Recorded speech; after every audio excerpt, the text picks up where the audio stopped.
Hey guys, what's happening? It's Friday, so the weekend's here. So that means it's time to discuss the weekend's trifecta of sports. So let's do it.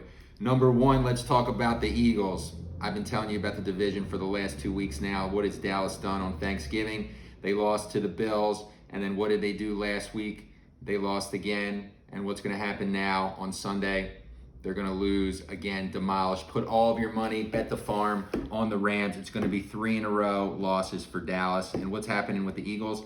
I expect a close but ugly game similar to what happened on Monday Night Football. So at the end of the weekend, the Eagles will be in sole possession of first place. But despite that, as I've been saying, I just can't see the Eagles beating Dallas. They haven't beat one good team all season. Dallas has the talent. I think when all's said and done, they're both going to be 8-8, but Dallas is going to control the tiebreaker and end of the season. I hope I'm wrong. I hope they prove me wrong, and I'll admit when I'm wrong, but I don't think it's going to happen.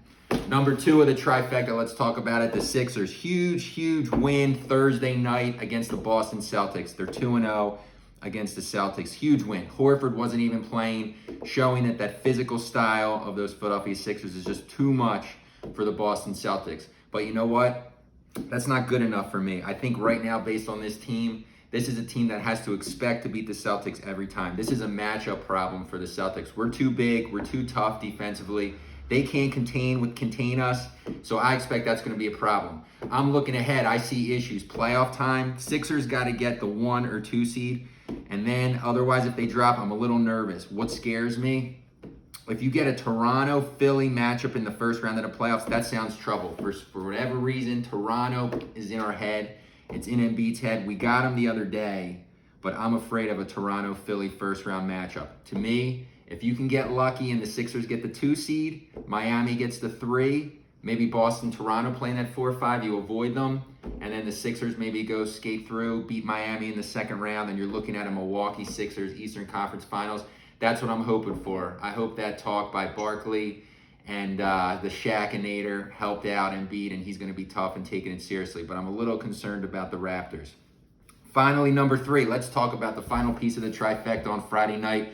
The playoffs, right? So what are we talking about here? People keep telling me, they say I'm a Foles lover, I'm a Wentz hater. I'm not a Wentz hater, I'm a realistic hater.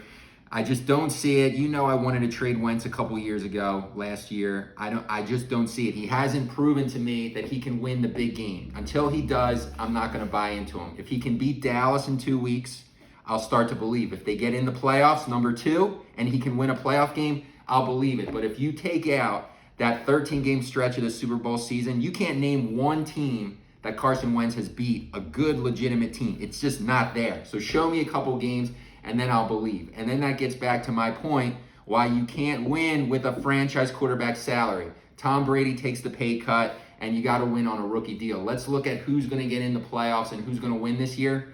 Look at Baltimore. They're probably the fan favorite right now. They're on the Lamar Jackson salary, rookie salary. You're on, look at Kansas City with Mahomes. He's on a rookie salary. Josh Allen's going to make the playoffs with Buffalo. He's on a rookie salary. You got a bunch of teams. Brady takes the pay cut. What else do you have? You have some other rookie quarterbacks in there. 6 of the 12 teams, I think, are on rookie contract deals. So until I'm proven wrong, if maybe Rodgers, maybe Russell Wilson can do it, Jimmy Garoppolo on big paydays, they can prove the data wrong. But until they do, I think there's a good chance Lamar Jackson wins the Super Bowl, and then another rookie quarterback deal does it, not the high-paying ones. So that's what I got on the trifecta for Friday night. Enjoy the weekend. This little tip, these trifecta points, brought to you by some Sambucol. A glass of wine always goes good with some medication this time of year during flu season. And wash it down with some Cheetos. Enjoy the weekend, everyone. EV Productions, where I